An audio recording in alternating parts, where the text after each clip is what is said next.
29ရက် January လ2026ခုနှစ်မနက်ခင်းစောစောကနေပြန်လည်ပြီးကြိုဆိုပါတယ်ဒီနေ့မနက်ခင်းမှာတော့ကျွန်တော်တို့အသင်းတော်တွေအကြောင်းကိုကျွန်တော်အနေနဲ့လေးဝေငှချင်တာဖြစ်ပါတယ်အသင်းတော်လို့ပြောလိုက်လို့ရှိရင်ကျွန်တော်တို့တွေကချက်ချင်းမြင်အောင်မိတာကဂိုင်းကနအဖွဲ့အစည်းတွေကိုကျွန်တော်တို့တွေပြောတတ်ကြတာဖြစ်ပါတယ်ငါကတော့ဘယ်အဖွဲ့အစည်းကငါကတော့ဘယ်ဂိုင်းကနကဆိုတဲ့စကလုံးကနေကျွန်တော်စပြီးပြောလို့ရှိကြပါတယ်ကျွန်တော်တို့ကတော့နှစ်ချင်းဖွဲ့စည်းကပါကျွန်တော်တို့ AG ကပါကျွန်တော်တို့ RC ကပါဆိုတော့ဒါတွေကကျွန်တော်တို့ကိုတားဆီးစေတယ်ဘယ်နေရာမှာတားဆီးစေတာလဲဆိုရင်ဘုရားသခင်ရဲ့နိုင်ငံတော်ကျေပြန့်ဖို့လှုံ့ဆော်တဲ့အခါမှာတားဆီးစေတဲ့အဖွဲ့အစည်းဂိုင်းကနတွေသာဖြစ်တယ်လို့ကျွန်တော်တို့ဥစ္စာတော့ပြောချင်ပါတယ်ဒါကတော့ကျွန်တော်ခံယူချက်ကိုကျွန်တော်ပြောပြတာဖြစ်ပါတယ်ကျမ်းစာထဲမှာတော့အသင်းတော်တစ်ပါးတည်းပဲရှိတယ်ဂိုင်းကနလည်းအသင်းတော်တပါးဂိုင်းနာတပါးတွေပဲရှိတယ်ဘယ်မှာတွေ့ရတယ်လဲလို့ဆိုလို့ရှိရင်တမန်တော်ဝတ္ထုခန်းကြီး1အခန်းငယ်42မှာပေါ်ပြထားပါတယ်ဆိုတော့42ကိုမဖတ်ခင်ကျွန်တော်41ကိုဖတ်ချင်ပါတယ်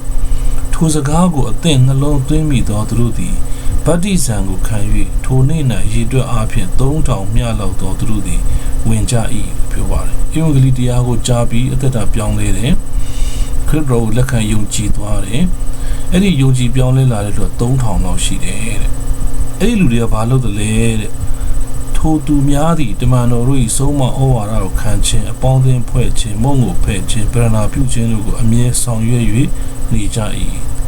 အဲ့ဒါအသင်းတော်အဖွဲ့အစည်းနံပါတ်1ဖြစ်ပါတယ်ပထမဦးဆုံးနံပါတ်1အဖွဲ့အစည်းတစ်ခုဖြစ်ပါတယ်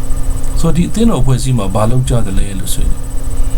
တမန်တော်တို့၏ဆုံးမဩဝါဒခံခြင်းလို့ပြောပါတယ်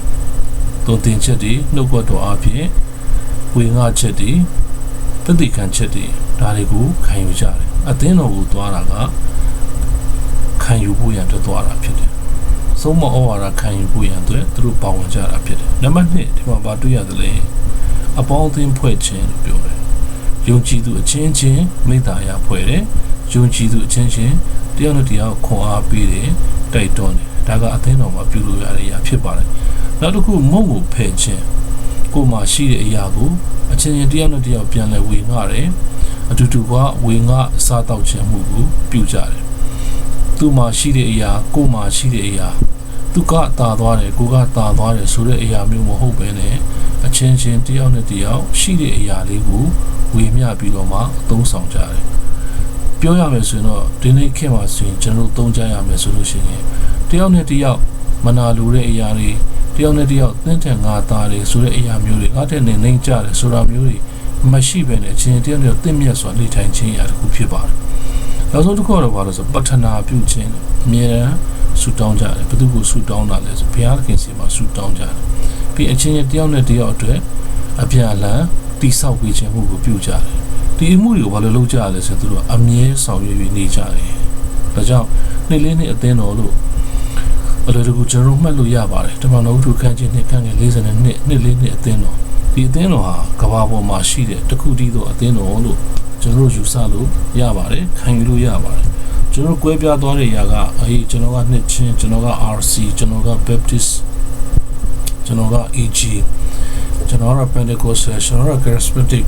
မျိုးပေါ့ဒါတွေအားလုံးကကျမ်းစာထဲမှာတော့ဖော်ပြထားတာမရှိပါဘူးကျမ်းစာထဲမှာဖော်ပြတဲ့အချက်ကတော့တမန်တော်ဝတ္ထုခန်းကြီး2:40ယုံကြည်ပြောင်းလဲလာသောသူတို့သည်ဗတ္တိဇံကိုခံပြီးတဲ့နောက်တမန်တော်တို့ရဲ့အဆုံးအမဩဝါဒခံယူတယ်ပြီးရင်အပေါင်းအသင်းဖွဲ့တယ်မုံကိုဖဲ့တယ်ဗန္နာပြုခြင်းမှုမျိုးမျိုးကိုပြုကြပါတယ်နှုတ်ကပတ်တော်နဲ့ညီညွတ်စွာကျွန်တော်တို့တွေအသင်းတော်မှာပါဝင်ကြရအောင်ဘုရားခင်ဘုန်းတော်အတွက်ကျွန်တော်စက္ကကြရအောင်လို့နေငယ်သောနှုတ်ကပတ်တော်အပြင်ဒီနေ့မနေ့ခင်မှာတိုက်တွန်းခွန်အားပေးပါရစေအားလုံးကိုဘုရားခင်ကောင်းချီးပေးပါစေ